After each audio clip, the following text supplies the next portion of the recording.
Hello and welcome to episode 59 of the Perth to Paisley Podcast, a podcast dedicated to the only unbeaten team in the 2021-22 Scottish Premiership, Heart of Midlothian. And yes, I, Adam Kennedy, will continue to milk that for as long as I can until our match at the weekend, until our next episode, where I'll be joined, just as I am in this one, as always, by Mr. Daniel McIver. McIver, how are we? I'm doing very, very well, thank you. As you can probably tell if you're watching this on YouTube, the lighting is different because we're recording this far earlier in the day as I am off work this week. So it's allowed us to record whenever. So normally we record at night and people judge me for my lighting. So therefore, there's no excuses now. It's a lovely, very cloudy, rainy day in Edinburgh. How are you? I'm good, mate. This is obviously going to be a bit of a different episode this week, given that we've not got a fixture with our beloved HMFC to talk about. But how was your Saturday and your weekend, considering that it wasn't centred around, as it so often is, the men in maroon? You'll be delighted with the Newcastle takeover, I'm sure. Well, I'm conflicted about the Newcastle takeover, is where I am. Because, yes, for people who don't know, Newcastle are my English team. I've mentioned it a few times in here. Delighted that Mike Ashley is finally gone after 14 years of hell. However, very troubled where the new money is coming from. However, on the other side, it's not the fans' responsibility. I didn't get asked who bought the club. So mixed emotions about it. Honestly, it was weird to not have a Hearts game. Again, I'll be honest, I make this clear as well. I didn't watch the Scotland game. I'm not fussed. Especially, I'm glad Craig Gordon didn't get hurt, and it was clearly a good result. I've seen the Ali McCoist commentary clip, so that's great. What about you? Yeah, I'm good. Obviously I had to graft away during the Scotland game, so I was out in my van delivering and had it on Sports Sound. I may or may not have pulled in once I heard the Scott McTominay winner to just let out a little bit of a release. So that was good, mate. But look, we're going to save the kind of Rangers preview, given that's our next fixture. It is going to be a different episode, like I say, this week, where we're going to look at some comments in the media, talk about the kind of the season in its infancy so far, some past players' words in the press, before previewing, obviously, that clash with the Gers at Ibrox this weekend. So before we talk about Hearts' start to the season, Mr. McIver, I wanted to ask your opinions on a few thoughts that nobody really asked for, but were published in the press anyway. So the first of which is Davy Provan. You've obviously mentioned Ali McCoist and the upgrade that he brought to the Scotland commentary, succeeding Davy Provan, if you like. And he's fired shots at both Heart of Midlothian and Hibernian, with Football Scotland publishing the article where they've taken Davy Provan's quote from the Go Radio football show, and I've got it in front of me here so we can gain your thoughts. So Davy Provan said, "I would love to see Hearts and Hibs finish above both Glasgow clubs because it would be a real shot in the arm for our game. At the moment, it's a duopoly, isn't it? It's just a little bit too predictable. It would be a much better league if Hearts and Hibs were making a proper challenge. In the past, I've described them as the twin imposters of Scottish football, Hibs and Hearts. That, for me, is what they are. Their underachievement, it's an embarrassment, I think, to two teams who represent our capital city. I really believe that. They've had some really good teams and they never make the most of it. It's an open-top bus parade when they beat one of the old firm and then they fall flat on their face the next week. That is the difference in mentality between Edinburgh and Glasgow. What do you make of that?" He's just a fucking idiot. So he doesn't take into account so many things. And the main thing that he just conveniently ignores is money. And people will be bored to their back teeth of it. And especially old firm clubs will be like, oh, we're sick and tired of hearing the money argument. But it's the only argument that we have because it is the argument. The Glasgow clubs have finances way more than Hearts, Hibs, Aberdeen, and currently let's just use St Johnstone due to their past season's success combined. Like, you can't break a duopoly if you're not at that level. For example, let's use Newcastle now as an example. with this current takeover at Newcastle will now, not in the immediate term, but in the long term, kind of the next 5 to 10 years, break into that kind of top 4, top 6 in the English Premiership. The only way you can do that, with the extreme exception of Leicester, where that was like complete chance and then they've managed to build on that, is through money. That's like saying to, I don't know, a Southampton, who are a very historically successful club, particularly with their academy, why aren't you winning FA Cups? Why aren't you winning Premierships? You've got the history. You're a massive club. Why aren't you doing that? Especially the league example, it's just a stupid argument, because Hearts and Hibs, even if they beat the Old Firm twice, say we beat Rangers at Tynecastle and then managed to get a result away at Celtic Park, in the English Premiership, that would be it. You're done. You don't play that side again. However, up here, we play them at least 4 times. So as a result, that means it's going to balance out eventually. It's like Rangers will go, oh, okay, we lost at Tynecastle that one time. Or maybe we drew at Ibrox once. But then we've got another 2 games to sort that out. That is what, and then that's another argument about league restructuring.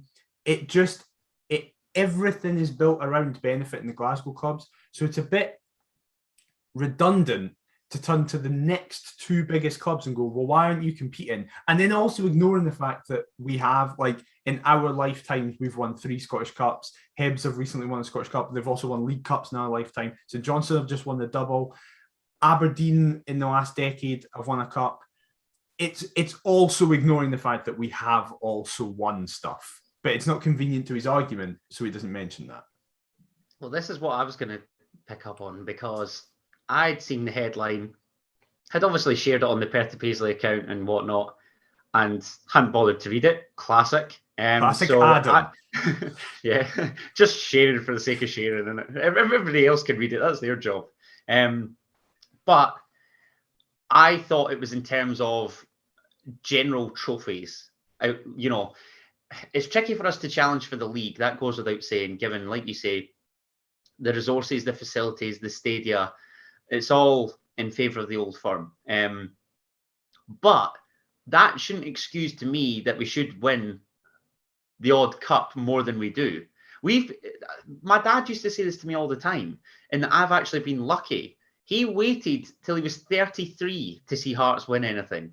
So in terms of external trophies out with the league, I fully agree with David Proven's comments. But simultaneously, for a guy that played for half of the Old Firm, and the Old Firm loved chucking out this, we can't compete in Europe because we've not got the same financial capabilities as, the elite. Even take Celtic under Brendan Rodgers, one of the best domestic teams we've seen, but they still got smashed off Barcelona, Bayern Munich, whoever.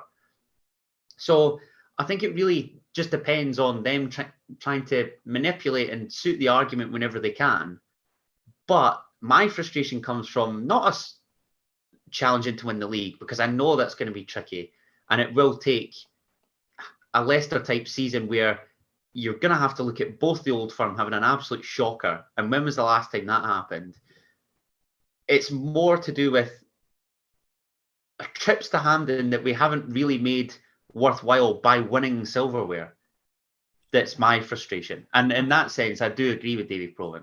I get that point, but again, I wouldn't say I agree, because it doesn't take into account the actual context of it. You can look at it and go, right, for example, in our lifetime, so roughly nearly a quarter of a century, right? Hearts and Hibs together have won 4 Scottish Cups, right? Now, looking at that on the surface of it, you'd go, right, that probably isn't enough for the city.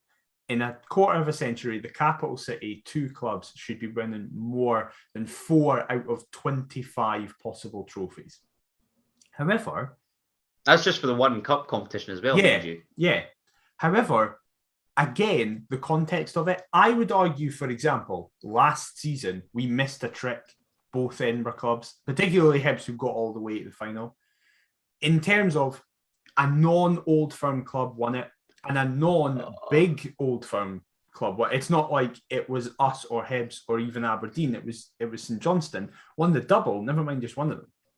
However, for the majority of the time, if you're wanting to win a cup, you need to beat either Celtic or Rangers.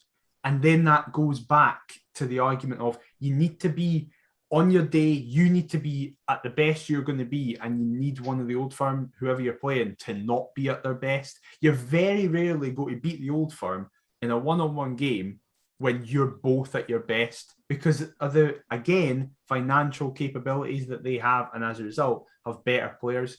So I get the argument where it's like, yes, listen, probably underachieved, but the way he's making the argument is completely ridiculous and redundant. He should be looking at it from the basis of just us. He shouldn't be including the Old Firm, saying open top bus parades and stuff like that. What his point should be is that with the finances and capabilities that we have in a bubble, we've probably underachieved. But that's a pointless argument to make because nothing in football's in a bubble. It's within a wider context. Look, I can't disagree with any of that. I think it's funny. These comments sort of arose after Ian Murray, and that's not the Labour MP, but hi Ian, if you're listening. The former Hibernian thug, let's just say, who now manages Airdrie. You mean Ian Murray, the MP. So I've been trying to find what he said. No. When you're like, have you seen what Ian Murray said? I was like, oh, it must be the MP about us. So, right, I now have no idea what you're about to tell me. No, it's the numpty that lost countless derbies, who now manages, obviously, Airdrie these days, looking after your mate Scott McGill. Yes. But anyway, that numpty claims that both Hearts and Hibs can finish above Celtic this season. How confident are you that that will be the case come May? Not at all. It's not going to happen. We're going to be competing for third with Hibs, I believe, if the current form continues. But just Hibs? Oh, yeah, I think so. Personally. I think Motherwell will fall away, but not massively. I think Motherwell are pretty much guaranteed top six this season. I think they will be in and around there. Is the current top six going to finish top six then? Because you had United to finish 12th or 11th or something. I had them to get relegated. I had them to finish bottom of the league. I think the position of 5th, 6th will be really interesting because I think Dundee United, Motherwell, St Johnstone, you have to imagine Aberdeen will find some Let's form hope not. Eventually. I think those 4 sides, and hey, listen, in fairness, St Mirren are doing well as well. I think there's 5 sides that could feasibly compete for the last 2 spots in the top 6. However, I think the top 4 will be, I think Rangers will win the league, Celtic will finish 2nd, and then it's a coin flip just now between us and Hibs who will finish 3rd and 4th. The reason I say that, because obviously I'm not a fan of people like Chris Sutton, Michael Stewart, Stephen Craig and stuff like that. But they are all in the last couple of weeks making a good point that it is only 8 games in. This isn't like... I haven't played a quarter of the league season. We've not even played everybody once. Exactly. It's not like we're in March and we're in this position going, oh, okay, let's see what can happen. Because if we're still in this position in March, then it is a conversation that we can be having. I think there's a possibility one Edinburgh club could split the Old Firm, potentially. I don't know who that is. Oh, you said it now. Because I think Celtic will continue to get better, but I think both Hearts and Hibs will remain at this level, and it will come down to matches against each other. I don't mean just Edinburgh clubs against the Old Firm. Jesus. I mean all matches against the top 4 playing each other. But I don't think it's likely. I think it's very likely that Celtic will get to the January transfer window, spend a load more money, get people in. I think it's a bad idea. I think it's a very short-term mindset with a manager who you're clearly in, well, he hopes is clearly in for the long term and building a project. I think it could be kind of counterintuitive to splash a bit of money in January and just get short-term solutions. But I think there's a very real possibility of that happening, and Celtic will just have a bad season by their standards, but still finish second, and it'll be up to the Edinburgh clubs who gets third and fourth. You say kind of a bad season by their standards. They've obviously reached the League Cup semis. They play St Johnstone and they'll probably fancy their chances to get to a final. Again, does that, if it's not a successful season for them, they'll obviously have to win it for it to be considered a success. But I think the Scottish Cup's going to be very interesting as well, given we've got ourselves obviously hoping to try and challenge in some way. You know, Hibs, Aberdeen, obviously those two. In terms of successful seasons, Rangers are just going to win the league. That's seems so apparent to me anyway. But what would define a successful season for Celtic, for us, for Hibs, for Aberdeen? Like, I think this kind of ties into sort of the superb start that we've made, which has taken many Jambos, myself included, as you often like to joke, by surprise. The first time we've gone unbeaten in our opening 8 top-tier league matches since 2005-06, which I have just nabbed off Twitter, so thank you at HeartStats for that. Make sure you get following them on the old Twitter sphere. Is that in itself a legitimate reason to get excited? Can we dare to dream? Or what would you be happy with at this stage? Because expectations can change throughout the season. Well, and mine sort of are. Yeah, definitely. I think that's fair. Listen, first of all, you said, is it enough? Is it a reason to get excited? I really don't like the kind of like pessimism within football fans where it's like, oh yeah, listen, we're doing well just now, but it will all go to shit. It's like, well, then that's even more reason to enjoy what's going on now. So, yeah, of course. I've never thought of it like that. Of course, Hearts fans should get excited. That it would be ridiculous to say otherwise, because even if it was just a regular season in the Premiership, even say it's 2008-9 as a random year, we've never been near relegation. Relegation isn't a thought. We're just a established Premiership side. Back then, if we went 8 games unbeaten, it would be exciting and it would be, oh, this is great. Never mind as the newly promoted side from the Championship coming up. I know there's context to that and going, well, we're still Hearts. And everyone was like, well, when they come up, they should be looking at minimum top 6. I was going to say, look at Dundee. Yes, exactly. But exactly. Look at the difference in the two newly promoted sides. They are almost exactly opposite ends of the table. I do think people should be excited, even if it all goes wrong. We can still always go, well, this is great. And in terms of adjusting expectations, I said at the start of the season, not even at the start of the season, because we'd only signed Alex Cochrane as a new signing because Janelli and Stewart don't really count because they were here last season. We'd only thought we went to see our midfield kings. Exactly. We'd only signed Alex Cochrane. And if you go back to that episode where we preview the season, I said, I think we'll get a minimum of 5th. That was my prediction before we made any signings.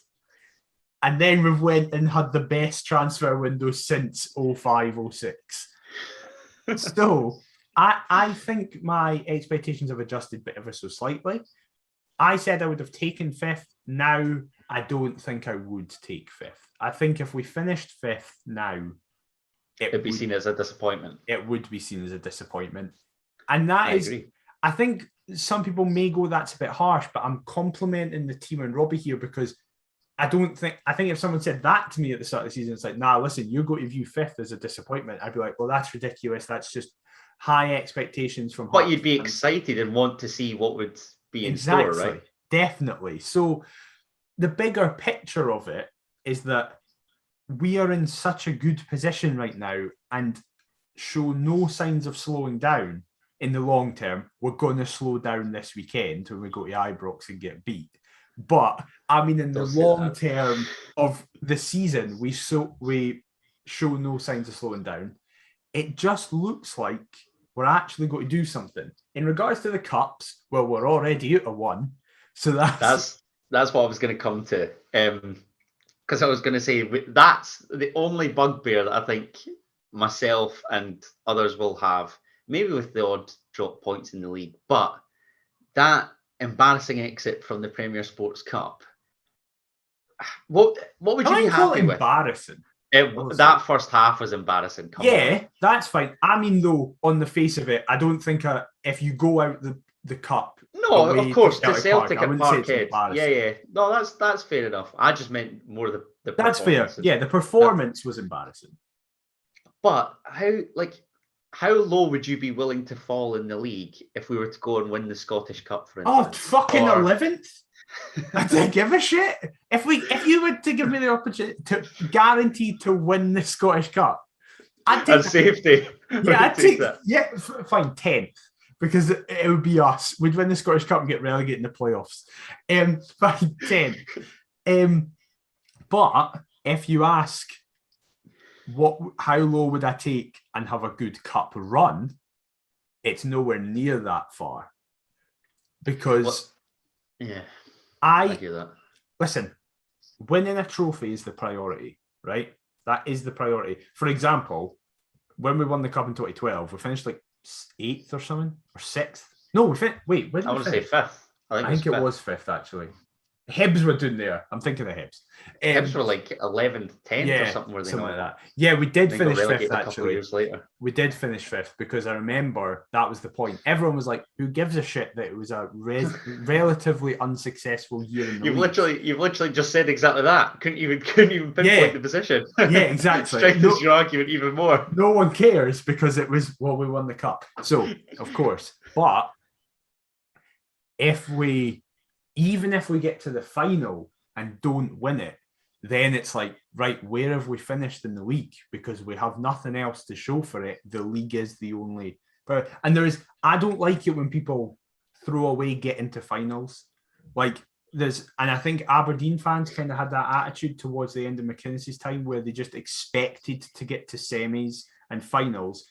And then they. Like a staple of their season every year, wasn't it? They guaranteed a Hampden trip or two. Exactly, and they kind of started to take that for granted, and I don't like that where people go, "Oh well, we got there but didn't win anything." It's like, well, we still got there. Like that does need to be taken into account. However, I don't know the answer to your question. Basically, I don't know how long. Well, if you're giving me a guarantee that we're winning the Scottish Cup, 10. But if you're just saying a good cup run, like getting to the semis or potentially even a final, I'd still want top 4. That's what I was going to say. Like, we talk about the league being a priority, which it is in essence. It would be daft to put kind of all our eggs in the Scottish Cup basket now. Yeah. So I'm kind of with you in that I'd love for us to, if you offered me 3rd place and I don't know, quarters or semis of the Scottish Cup, I'd probably snap your hand off for it. I think that's fair. I think some people will say that's the minimum of what Hearts should expect. But I would, and that's what I was going to say. I wouldn't just settle for that. I'd obviously want us to give a good account of ourselves in the cups. Because even last season aside, the previous 2, we've reached the final of the Scottish Cup. Mm-hmm. And yes, that 18-19 was a relatively easy run.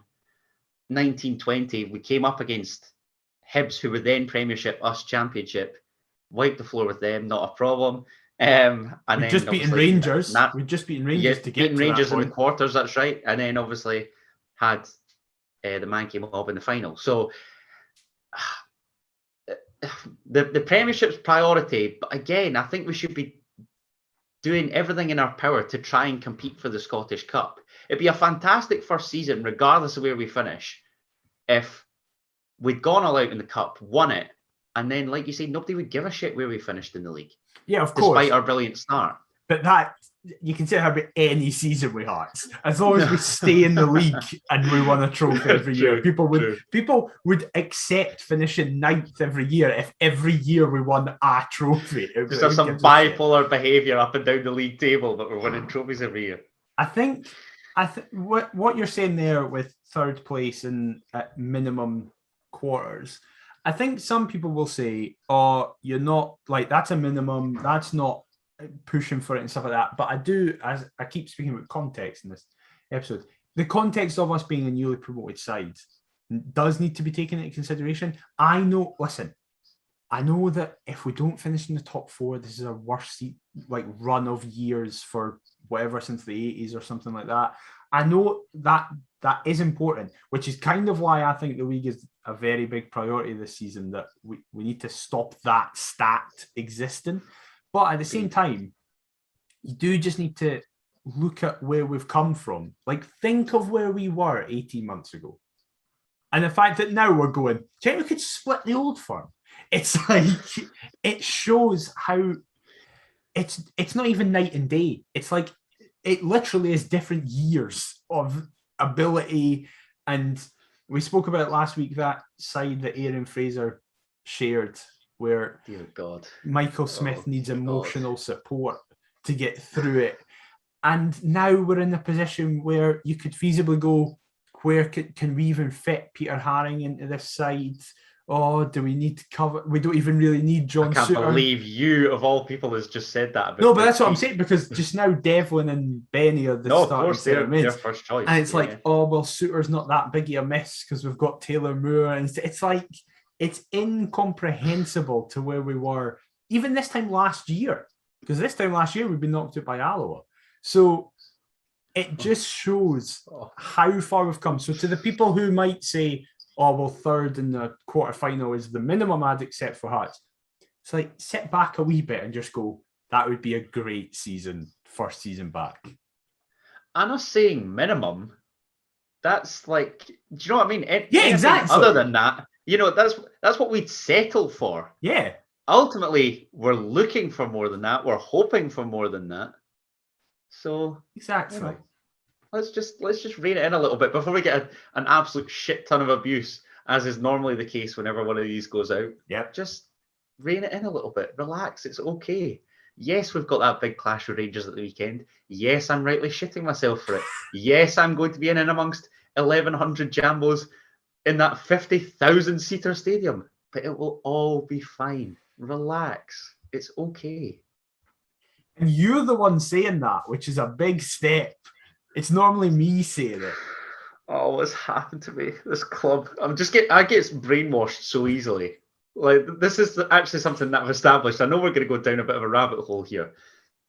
But when I think back to being chucked in that maroon top before I had a say so, being named after Stefan Adam, like, there literally was no option but for me to support Hearts. Yeah. And yes, it's been decent at times, but I actually texted my dad, what was it, after the Motherwell game? And I said, I don't often thank you for brainwashing me. However, on days like today, something along those lines, I was like, I'm grateful for it. And then sent the wee Latvia flag. And he came back with loads of laughing faces. And how have I gone to stressing about us in the Championship to actually being optimistic about us in the Premiership, in the hope that we can challenge the reigning champions at their gaff this weekend? How has this happened? Somebody talk to me. It's 2016-17 Christian Atsu syndrome. 15-16 championship season with Newcastle. He was awful and didn't do anything apart from a 1-0 win in Oldham or something. Then next season, the Premiership was our best player and one player of the year. And it was like, how? It's a bigger league and a bigger step up. How are you better here? And that's what I feel like I'm shouting every single week at Hearts. Just going, how have you suddenly become class? And we struggled against Queen of the South and Wraith at home and stuff like that. I had us to finish 7th before we signed the greatest footballer that I've ever seen. I forgot about that. And a barrow load of others. I was convinced that St Mirren were going to finish above us. Now I'm looking at it thinking, if St Mirren finish above us, if Aberdeen finish above us, if St Johnstone finish above us, I'm going to be raging given the start that we've made. You're going to be there with your banners, Nielsen out. I cannot wait to dig up that exact clip once all this does happen and we end up 8th after the biggest car crash of all time. But we'll win the Scottish Cup, so who gives a fuck? Yeah, exactly. It'll all be forgotten about. Well, it's funny you mentioned the Scottish Cup because one player that featured in a Scottish Cup final, the first of 2 bitter blows against Celtic in consecutive seasons was Sean Clare. Now, it was Mental Health Awareness Day on Sunday, a subject that we are obviously both very passionate about. And the BBC had tweeted out an interview with the former Hearts midfielder, now plying his trade with Charlton Athletic in League One down south. Again, I'm going to take the direct quotes because Sean Clare had said, "I worked with Football Mindset. That came up because I was speaking to another one of the players at Hearts who had already used them. I have my suspicions as to who this is, but I'll carry on with the rest of the quote. I was going through a rough patch after coming back from injury and wasn't playing as well as I wanted to. Being up in Scotland in a new place by myself, it was tough. It can be for a lot of players. I didn't want to be in that place anymore mentally. Football Mindset had actually already reached out to me before and I didn't think I needed it. I think you saw towards the end of my time at Hearts how he gave me a lot more belief in my ability." I'm assuming that's, the mindset coach, "and how I know I can play. I still use his tools. Hearts are a massive club and the fan base and coaching staff are very demanding, as they should be. They should be in the position they are now, unbeaten in the league and around the top. We weren't performing how we should have been, and neither was I due to different things. There were a lot of different factors, and it was more a grouping of things. I was away from family and on my own a lot, so a lot of times I'd overthink things. Things will go wrong at times, but sometimes that's out of your control. It's a massive learning curve for any young person, not just footballers." You've always backed Sean Clare. You really like Sean Clare. What would you say, firstly, about that interview? And secondly, I guess, kind of about the criticism towards him generally, Hearts players generally. What's your thoughts? So, first of all, in the interview, I thought it was very brave of him and really commendable to be so open, so honest about a thing that there's still a lot of stigma attached to. We know that. A lot of people know that it's very easy to say, speak to people. But for a lot of people, there is that stigma attached to it. And there's a fear, there's a worry. And Sean putting himself on such a big platform is really commendable. He speaks incredibly well, as he always does. And it's a really good message to send to everybody, never mind just other professionals in that role, but just to everybody to speak about it. In regards to the criticism to him, I've never revealed this publicly, but since Sean Clare's left, I wouldn't say I've become mates with him, but I regularly speak with him. He messaged me after he left, completely out of the blue. I hadn't reached out to him. He reached out to me, just saying that it was always apparent that I had supported him publicly and that he appreciated that. So as a result, we just got talking. And we speak every once in a while. I think the criticism of Sean Clare was very harsh. I said that at the time. I'll still say that now. Yes, he underperformed at times. I think a lot of that was his manager, on the day he came in, massively built him up, saying that clubs the size of Everton and stuff like that were courting him and trying to get him. But we'd got him. Tottenham not another as well? Tottenham was another one. So immediately, Hearts fans went, right, we've got somebody here. Add to that we spent money on him, which is immediately rare for Hearts. We spent a season's amount of money, 150 grand. So immediately there was an expectation. And listen, under Levine, he didn't do great. I will also kind of caveat that with the fact that he was played centre mid, CDM, up front, right wing, left wing, right back eventually. I don't think any player, apart from Michael Smith, can play that amount of varied positions and be even adequate, never mind good enough to play for the side. However, I'll always remember there's two games that sum up Sean Clare's Hearts career. Daniel Stendel's first against St Johnstone. I was there and Sean Clare got brought off and was booed off. And it very much summed up his time at the club up until then. However, then you fast forward to another one of Stendel's games at home to Aberdeen. And Clare gets sent off, takes out Niall McGinn, and you can see his head immediately goes down, expecting boos. However, he gets a standing ovation and he runs off and claps the fans. I think it showcases how fickle football fans can be. And I'll be honest, I think our fan base especially is bad for it. However, I guess every football fan would say that. I'm not privy to the way that Motherwell, Aberdeen, St Johnstone, Clyde, Stenhousemuir fans act every week. I don't know what they're like. We said it last week. When Hearts are playing well, subs gets clapped. You run past and they get clapped and cheered. When we're playing well, you get songs sung about you. When we're playing well, it doesn't really matter if you have a bad game, you're part of a winning side. And of course, listen, football fans are going to be happier when their team is doing well than when they're not, of course.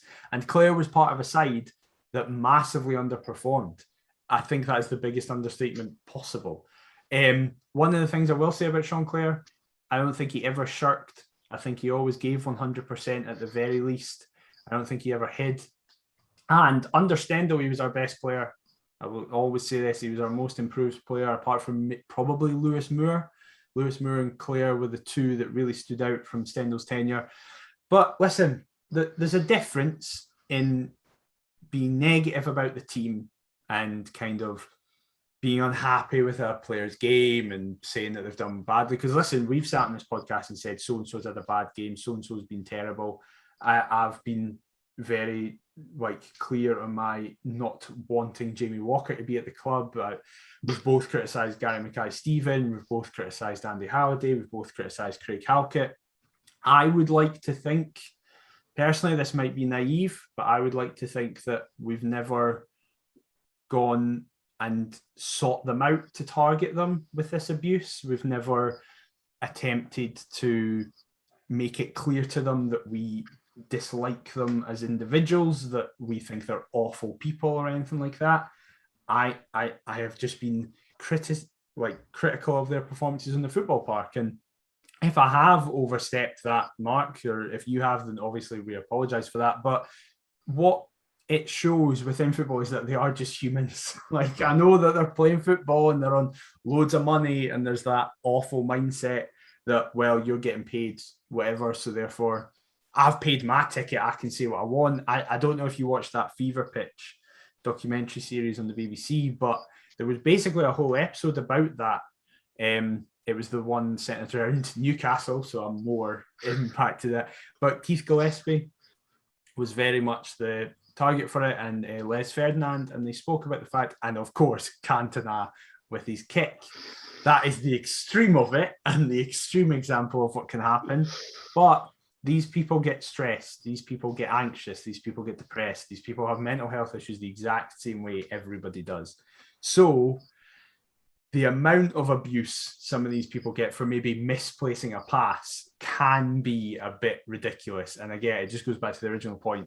Fair play to Sean Clare and any footballer that speaks about it. Last night, as we record this, I didn't actually watch it. I'm going to get round to it, but there was a documentary about Paul Merson, who has had very extensive drinking, drug, but most notably gambling addictions, and that all plays into mental health. So it's really good that footballers are now in a position where they feel that they can speak about this, and it's not that. And it's just, listen, it's the way society as a whole is going. It's no longer the man up, just shut up and get on with it. It's please speak about it. And I'm glad that football is slowly getting there as well. Couldn't have put it any better myself, mate. I think when we are giving our criticism, it's just as a fan, all we're doing is making content, essentially. It's nothing personal. It's merely from a professional viewpoint. Yeah, I really could not have put it any better than what you've just said. So again, apologies to any Hearts player if we've overstepped the mark at all. Yeah, you're more than welcome to fire us some abuse back in the DMs or whatnot. Kid on that you're Ryan Porteous. You can slate my haircut and Daniel's hat and God knows what else. So yeah, definitely. It's merely it's all a bit of fun. It's light-hearted. We're trying to make it light-hearted anyway. This club do mean everything to us, but we're trying to vent our frustration elsewhere. Definitely. And that's usually this podcast. Exactly. But one of Sean Clare's former teammates, Bobby Lamal.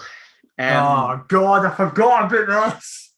I don't know where to start with this. I'll just say that Bobby seems to be attracting his fair share of interviews, all centred around the same subject. McIver, we're obviously both going to take the same stance on this. So it's a simple message from me in that neither of us accept racism. Heart of Midlothian Football Club should certainly not condone racism. And Bobby's Lamal, I am beginning to learn lots about your character, having never met you in person. So if you stand with a racist, you ought to be standing alone. I don't want any association with that man for as long as I live. So Black Lives Matter. It's a massive no to racism from me. And fuck you, Bobby's Lamal. On to you. I mean, fully like that. Everything Adam just said, yes, from me. I know some people will say, well, you're being hypocrite. You're speaking about how you should be supporting other people's mental health and then criticising Bobby Zamal. There's a slight difference to this. There's a slight difference between somebody misplacing a pass on a football pitch and saying, well, I think they made too big a deal about alleged racist abuse. So there is a difference there. The one main thing that stuck out to me, because this is another continuation of comments he's made, is that he tried to conflate this. If you haven't seen it, it's the aspect that Glenn Kamara was booed by 13,000 children when they were playing in the Czech Republic, and Bobby Zamal said, no, they're not racist, they don't know what racism is. And he then conflated that with the fact that Rangers are a weird club, he said, and that he brought up the Scott Arfield challenge on him, where, of course, Bobby caught it and then Arfield slid into him. And he said that that made him realise they were a weird club and implies that that's the reasons why they're making a bigger deal out of the Glenn Kamara stuff. It's just disgusting. What relevance does that Scott Arfield challenge have? It has no relevance. It's just disgusting. It's abhorrent. I'm delighted to hear he keeps bringing it up, so I'm delighted about it, that the club fined him for his comments. I'm delighted to hear that. Very, very fantastic move from the club. I can't even speak. I'm just annoyed by it. It's awful. I'm glad he's no longer associated with the club in terms of we don't pay him. He's not a contracted individual. He'll always be associated because it will always be former Hearts goalkeeper says, but we can't do anything about that. We don't have a time machine. We can't go back and make him not play for us. But yeah, just shut up, Bobby, and hopefully we don't hear about this again and he's not still in the press speaking about it. It's funny now that you said about former Hearts goalkeeper, because I couldn't help but notice, as is the case when we so often play Rangers or Celtic, that in the lead up to our fixture in the week, playing either of the Old Firm, that one of our players is seemingly at the heart of transfer speculation. What did you make of the story this week where John Souttar, I believe, is wanted by Blackburn Rovers and Stoke, but Rangers are merely keeping an eye on Souttar's situation? What do you make of that? It's just so predictable, man. It's unbelievable. I think this is, I can't remember who it specifically was, but representatives from This Is My Story was on the Anfield Rap podcast a week ago or so, and they mentioned the fact that, oh, by the way, we're playing Rangers next week. You'll hear that we're linked, that our players are linked with them. And the host laughs and they move on. And then I saw with that story, This Is My Story, I tagged the account going, see, I tell you, it's so predictable. It's so lazy. I guess the argument is we're trying to get in their heads, but it's just, you get that from the actual club. But like the Glasgow media just pushing it and trying to, it's like, listen, I don't doubt that probably Rangers look at John Souttar and go, we would love to have him. I don't doubt that. But what a wonderful footballer. But I'm pretty sure it's not just come up in the last 5 days. Like, this will have been... Talk about timing. Exactly. What a convenience. It's just ridiculous. We don't even know if Souttar will be playing, because we don't know how fit he is. Yeah, surely they'd have chosen somebody else. Like Benny. I could have seen it. Well, that's what I was going to say. Or like, even Ben Woodburn I could kind of get. Yeah. Having played under Gerrard in the Liverpool Academy, he's not technically our player. His deal's up with Liverpool come the end of the season. I guess they were just disappointed that he hasn't contributed, like we'd said, with goals and assists. Because if he had, then he'd probably be, the target here. But this again ties into another decent discussion where I think the whole John Souttar story has arisen because he is one of several Hearts players out of contract at the end of the season. Several's a word for it. Yeah, well, I had to, whilst you were talking away there, I did search the list because, good God, I mean, I couldn't remember all these names off the top of my head. So I've gone on to Transfer Market, had a little nosy and seen exactly who's potentially away. So if we go through the list, I mean, I think we know who we're keeping and discarding, but we'll do it quickly with yourself. So we'll start at the back. Craig Gordon's deal's up. I mean, we've got Ross Stewart, so do we? Right, see you later, CG. Thanks for your service. No, of course, number one priority, keep, and I'm going to add an extra aspect to this. Keep, and I think we will keep. I think he'll stay. Surely. Imagine if he fucks off. I'll cry. This is why we can't have nice things. Exactly. Interestingly enough, just had a little look at there, and if we're starting from the back, the entire back five that are our first choice are all out of contract. So we've got Michael Smith, Craig Halkett, John Souttar, Stephen Kingsley, and I was going to save the loanees elsewhere, but Alex Cochrane's deal with Brighton's obviously up in May as well. What's your thoughts with regards to the defensive unit on the whole? So, Smith, obviously keep, and I think we will, especially with that contract extension. If we get to the end of this month and he's played every game, he'll have had his extension. So that, Kingsley, I really hope we do. And Kingsley seems to hope we do as well. Kingsley has said recently in the last couple of weeks that he's very happy here and he would happily stay. I keep forgetting he's only 27. Yeah, I think because he was probably given his Falkirk debut so young, you don't realise he's been playing exactly for 11 years. Yeah. It's scary. Mad. So he's in his prime right now. So absolutely keep. I have to say, he and numerous others looked as though they were having a whale of a time at Open Goal Live at the Hydro. Caught some of them outside. Wasn't going to ask for a picture while I was standing in the queue to get in. That would have been embarrassing. So I just let them enjoy their night. Great. And Stephen, you're yet to follow me back on Twitter, by the way. I will throw this in every single week. It's an absolute disgrace. Get it sorted out and get Perth to Paisley followed, and we could get you on. Who knows? Sorry, McIver. John Souttar, obviously keep, but I'll be honest, I don't think we'll keep him. I think he's going to leave at the end of the year for a free. No, don't say that. I know, but I just... Are you getting pre-contract vibes in January or what? Yes, I am. Oh, no. Yes, I am. I will be delighted if he stays, obviously. I don't care if he signs a contract and then leaves in the summer. I almost don't care. We've talked about kind of us turning the page. Like, if he leaves on a free... I will say... That is incredible mismanagement. No, I will say, I wouldn't say that's mismanagement by the current lot. I would say that's a fallout from the last administration because... And having not cashed in... Yeah, previously. Like Joe Savage is in a position where he's already, his contract's up. If we had another year, then I would say it's a fail in the list. But Joe Savage has arrived with Souttar in his last year. And it's like, why has this been allowed to happen previously? And again, I'd spoken with Jamie McIntosh about this as well. Hearts were at a lose-lose situation in my eyes because with how injury-prone John Souttar was, had we offered a long-term deal and he's sitting around doing nothing, then the fans, myself included, would find a way to, attack the club for it. And equally now, yes, he's back in the first team picture, and yes, as soon as that were the case, a deal maybe should have been offered.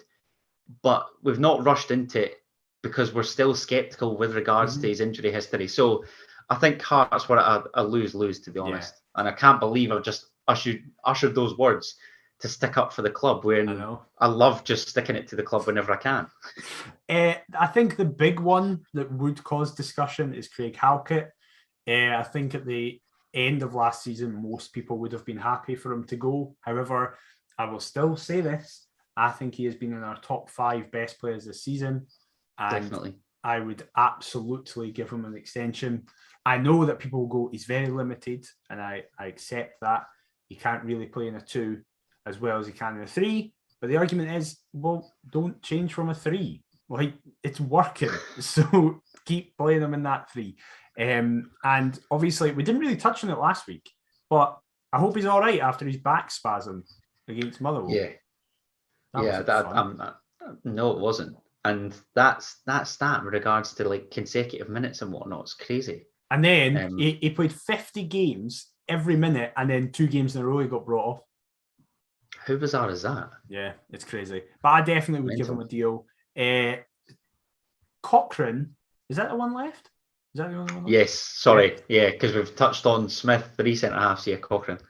I want to sign Cochrane permanently. I know that he's out of contract with Brighton. However, they've got a cheeky wee optional year extension that they can offer if they want to. It's not a Michael Smith style where if he plays him out of games. So I think they'll go, you want him, do you?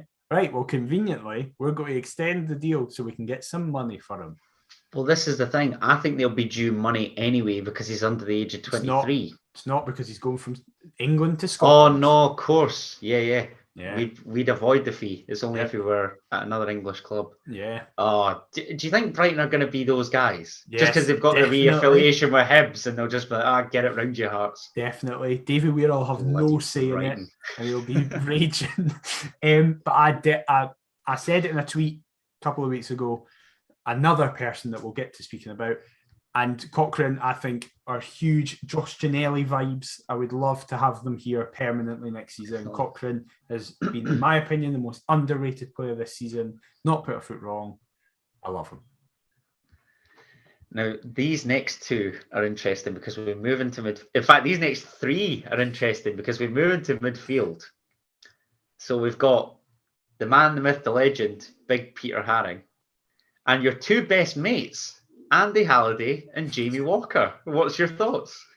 So obviously, I'd get Haring on at least a 2-year deal. But this goes back to what I was saying. I don't think we will. I think Haring will want established and guaranteed game time. I don't think he's going to get that here. So as a result, I think he will. If we offer him a deal, I think he'll turn it down. I'll be very sad. Yeah.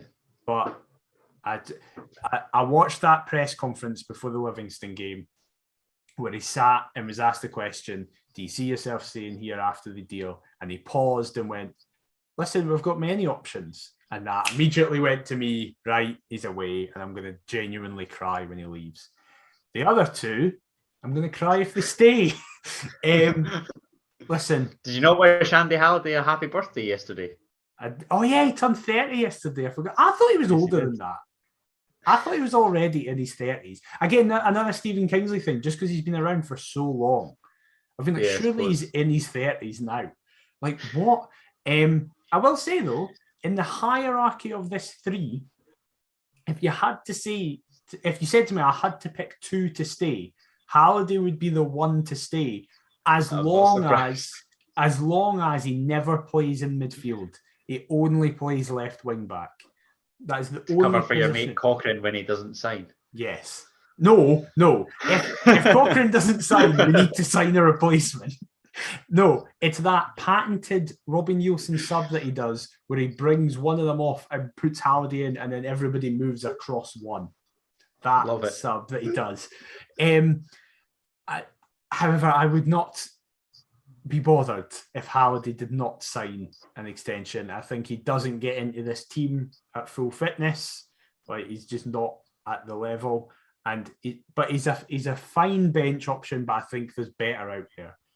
Jamie Walker, I think he knows. I think everybody knows this is it. It's his last year. How often has he featured in the league this season? He came on at Ross County. He came on at Aberdeen. Did he play against Hibs? No, I don't think so. Don't think so. Unused. He didn't play against Motherwell. He didn't play against Livingston. He didn't play against Celtic. Did he play against St Mirren? Wow, now you're actually asking. I don't feel as though he did. I don't think so. And then who am I missing that was Dundee United. Did he? I feel like he did play against Dundee United. No, he didn't, because Armand came on instead. That's the Ginnelly. Yeah. So he's played like 2 games from the bench this season. Give or take a couple. Even say 4, and we've just forgot about a couple of sub appearances. He's not in this team. He's regularly in recent weeks been completely omitted from the matchday squad entirely, him and McInnes. And I just think cards are on the table for him. I think Nielsen's last chance saloon, isn't it? I don't even think it's last chance saloon. I think that was last season. It's already done? I think it's done. I think in January he'll be allowed to sign a pre-contract if he wants to. But if not, I think he'll be gone this summer. I hope he is. I just never thought that Jamie Walker fit into this team when he came back. I don't think he's up to the level. We have, in every position he could play in, we have better players available. I think he could do well on another side, even in this league. I think if he went to like a lower half side, I think he'd do really well. Like a Livingston. Yeah. He can channel his mate Scott Robinson and Jason Holt and just do that. Or Thames. And inevitably come back to bite us. Yeah, that'll be fun. Look, I'm just going through the list here. I think all that's left is Big Nando up front. I didn't realise his deal was up in May 22, according to this as well. And then that's excluding the 3 loanees, one of whom we've touched on with Alex Cochrane, Taylor Moore and Ben Woodburn as well. There's no chance we're going to sign Ben Woodburn permanently, but Taylor Moore. I hope we do. Interesting one. We're not signing Taylor Moore. He's got another 3 years left at his Bristol deal. There is no way we're signing Taylor Moore. Oh, is this the end of contract just for the end of Hearts contract? Oh, yeah. Right, okay. There's no. That's me being a numpty. Who'd have thought it? It's only taken me 55 minutes or so. Yeah. Taylor Moore. 55 minutes longer than usual. Exactly. Taylor Moore's not happening. He said it himself in the weeks 2 weeks ago, where he was like, "Oh, I'm really dead, but like I don't think they'll allow me to go." Ben Woodburn obviously is out of contract with Liverpool at the end of the season, so there's a high chance they'll be offering him a deal, particularly how he was on the bench against Norwich and stuff like that at the start of the season, and is doing well here. But I would love it if we signed him. God, this is such a Newcastle episode. I'm channeling my inner Kevin Keegan. I would love it if we signed him. Love it. And then on Nandwilly, I love Armin Nandwilly. I have since the first day he came in, and you were like, "Stop getting so excited. He's going to be rubbish." And then he's been very good for us. I didn't say he was going to be rubbish. I just said, how often have we seen it where like a Hearts striker will score on their debut or perform well on their debut? No, I said this before. Nothing. I said this before his debut. I went, he's going to be class. And then you went, you're giving him, like, you're hyping him up way too much. So he scored 2 and won me 80 quid. Yeah. No, I do like the big man. I'm also, can I just say, I'm a massive fan of writing up the previews and then you have a look and see who's unavailable. Robbie says every week that he's got a full kind of pool to pick from, yet Jamie Brandon has just been totally discarded. His deal's up. Like, you forget that he's even here. Yeah, I literally did forget he was here. Because he's been out with a horrendous injury that I can't even remember what it is. I just mark up that he's injured and out. But Robbie just says that he's got a full pool to choose from. So he's in the Jamie Walker camp, isn't he? He's just already done. But of course, he's a boyhood Rangers fan. We're going to turn our attention to the Rangers clash now. I'm desperately crying out for a link here. So that's the only one that came to my head. Well done. That was a good link, in fairness. Thanks, mate. Because in our next episode, which thankfully you'll be hosting, McIver, so I don't have to do any of this linking shenanigans, we will be discussing the fallout from what is a massive match in Glasgow's West End this weekend. Hearts head to Ibrox to take on Rangers, first hosting second. The talk is that Rangers are yet to hit their best. And here we are, a point behind them. What does that say about them and this clash? Because this is a big game. It's scary, these big games coming one after the other. What it says is that they're a very good team, because if they haven't even hit their best and they're currently points clear at the top of the league, it says a lot. A sole point, I will say that. They are just a point ahead of us, 19 as opposed to our 18. Very true, very true. But we're playing brilliantly and we're still a point behind an average Rangers side currently. Listen, this is going to be our toughest test this season, obviously. away at Ibrox, where we're just... Was the last time we won at Ibrox opening day of the first championship season? I want to say it was Osman So, yeah. Yeah, I remember that so vividly. Still fucking shouting at Nicky Law and then turning that shout into a celebration for Osman So. What a man. Dad and I, the only two Jambos in Mallorca, I think we were on holiday. Incredible. And the rest, all Rangers fans. He's obviously keeping his cool, but I'm already up. I'm standing up, just giving it loudly. Just cannot believe what I'm seeing. Yeah, we've not, since then, it's not been a great hunting ground for us, to be honest. I just think we're going to get battered. Like, I think we're going to be our usual selves, like, do really well in the rest of the league and then go to Glasgow and shit ourselves. I'm actually thinking the best time at Ibrox since that sole winner was probably the game with the snow that got abandoned. We got called off. We hit the bar. I remember hitting the bar going, we could be onto something here. And then, my dad was at that. I remember. And then I think we lost 2-0 in the end when it actually eventually was replayed. 2-1? I thought it was a Vukic brace and we lost 2-0. I don't know. We lost to Rangers. I thought we lost 2-1. We've lost to some right shite through there. Like, even when Rangers were trying to grow, we've still come undone to some poor Rangers teams. Did we play them 4 times that season? The point that they are now. Or did we play them in 5? The Championship? Was it 4 or 5 that we played them? In the Championship, we'd have played them twice at home, twice away. Well, then I think it was 2-1 because we beat them 2-1 opening game of the season. Then we beat them at home 2-0. Ian Black gave up a penalty for Walker. And Jason Holt. Yeah. That raker for Holt. Yeah, that was amazing. And then I feel like we lost 2-1, then we drew 2-2 final game of the season. Coming off the bench. Right. That sounds I right. don't know. I didn't even think we scored through there. I don't know. Either way. I'm going to check. Look, it's I'm checking. It's obviously a much stronger Rangers now than then. Yes, that's a fucking understatement. Jesus Christ! It was 2-1. All right. I remembered that. I remembered every result. Rangers were doing 10 men. Lee McCulloch got sent off in that game. Jesus. It also wasn't even a Vukic double. Was it not? Kenny Miller scored first. Jesus. Good God. I've just eradicated that from my memory, obviously, a Kenny Miller goal against us. Right, anyway, this weekend, forget the championship. It's gone. It's done. It's the glory days. The glory days of the championship. October League again. But if we're to have glory days this season, we've got to pick up a result here. Yes.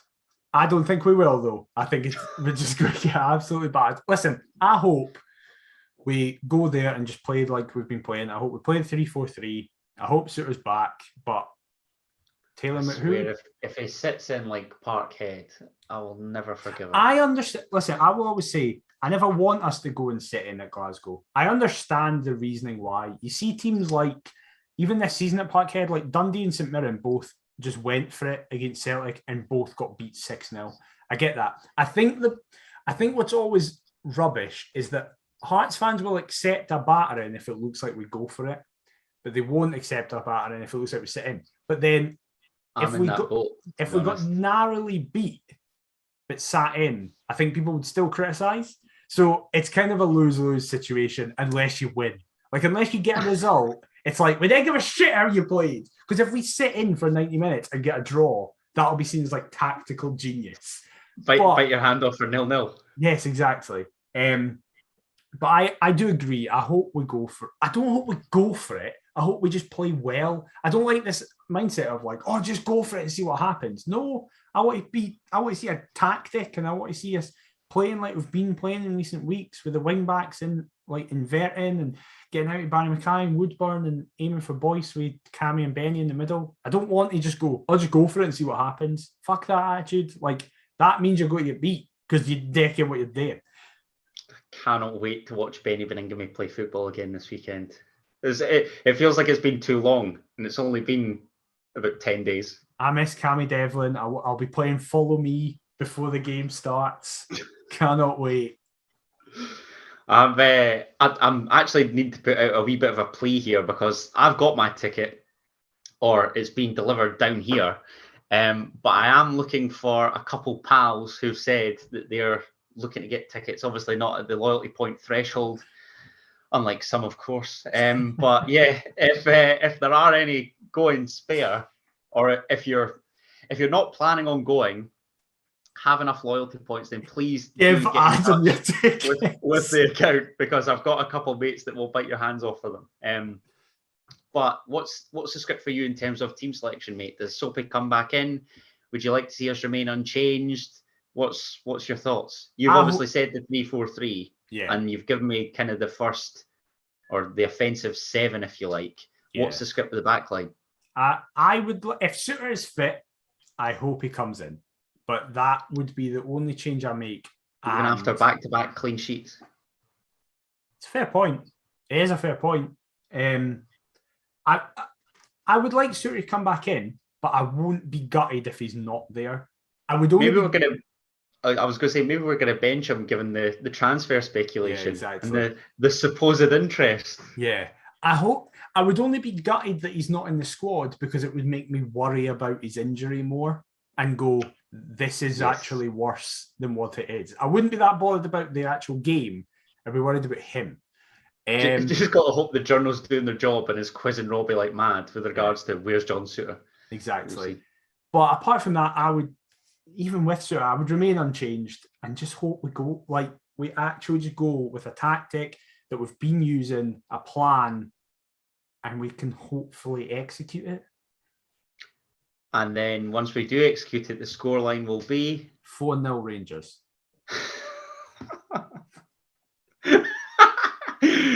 Love it. That's brilliant. I just think we're going to get absolutely battered. So you think our first defeat is going to come crashing down on us? Yes, and then it'll reverb into the Dundee game at home where we'll get beat again. Then who's the last team we've got to play?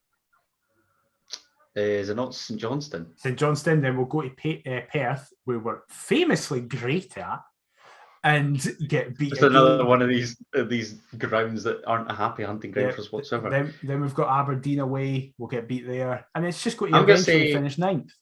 I'm going to say we'll win 1-0 at Ibrox. Right, we've went for very different tones here. Why not? Dare to dream. Wow. That's dreaming, like. Keeping a clean sheet at Ibrox and getting a win. Jesus. All right. 2-1 Hearts. No. 1-0 is your prediction now. You can't change it. 1-0 Benny Beningame. Oh, it's not even a striker. Honest to God, could you imagine? I would lose my shit. You wouldn't come home for 4 days. That away end would be unbelievable. If it's a Benny winner, even the last 10 minutes. It's like Beningame 82. Oh, glorious. I wonder what odds you'd get for a 1-0 win with Benny being the scorer. Shall we search? I'm going to search on Sky Bet right now. You're on Sky Bet. I feel like that's going to be like. I'm going to search on an unnamed. Exactly. We're not doing brand deals. I'm going to guess 6-1. Because that's just ridiculous. I feel like Rangers, whilst you do this, I'm going to keep the show going. I feel like Rangers are going to be looking at the way that they played against Hibs, especially that opening 30 minutes until Porteous got sent off and went, that isn't good enough. What? You've seen it. What? 1-0 Hearts 14-1. 2-1 Hearts is 16-1. For the scorecast. First goal scorer, Benny Beningame, and away 0-1. What is it? 350-1. Right, you need to put it on. If you don't put it on, you're ridiculous. That's worth a tenner. Exactly. Imagine that. Easiest $3,500 I'll ever make. It'll come in and you'll have forgotten to put it on. Oh, don't. Right, that'll get chucked on. But yeah. Right. Well, that's going to be something. What a perfect way to end. My Congolese king, do the deed. Come on, you know you want to. Well, we will see this weekend if that happens. But thank you very much for listening to Paisley Podcast. As we said, a different episode, a lot more chat about general stuff. We would love to hear your thoughts on where you think we're going to finish, your thoughts to the start of the season. comments made by weird journalists who are just idiots, and the lovely Sean Clare. We would really appreciate that. And racists. And don't forget, any Ibrox tickets, give us a shout at Perth to Paisley and everything, as McIver's going to touch on. What a link. What a link that was at the end, just chucking that in. But yes, we are at Perth to Paisley on all forms of social media. It is below us on the YouTube video, but that is it for the audio listeners. If you are watching on YouTube, please do leave a like and subscribe. Thank you for all the comments we're seeing. We're now starting to see regular commenters and starting to recognize the name, and that's amazing. We really do appreciate all of you. Please leave us a review on your podcast platform of choice if that is how you consume this. It's really appreciated. And again, we're seeing an uptick in them, which we cannot thank you enough. We really do appreciate it for taking your time out to just do that. It really does help us. Adam, where can they get you on social media to chuck you over those tickets? You can get me on social media at Adam T. Kendall. You can fire your Perth to Paisley, or fire your Ibrox tickets to Paisley. We're not at the Hydro yet, mate. It's early in the morning, he says, as it's approaching 12:30. It's 12:30. This lifestyle has just overcome me. You can fire your tickets to me at Perth to Paisley or via the email. Just get in touch. There's bound to be some out there. Come on. Or Hearts, lower the loyalty point threshold. I don't know why I'm getting on at Hearts, actually. My mates need to buy tickets to accrue enough loyalty points. So it's somebody's fault somewhere. It's nothing to do with me. I've got my ticket. I'll be fine. I'll be in and amongst that 1,100. So, yeah. What about yourself, mate? Where can I get you on social media after I've made quite possibly the biggest mess up of all time, and I'm continuing to talk because I'm nervous? Let's just finish it off. I'm at DMcIver22. We will be back next week to discuss all the fallout from the Rangers game. Adam potentially winning $3,500. It's going to be amazing. But until then, we'll see you next time. Bye-bye. Keen of Faith, Mother Tees!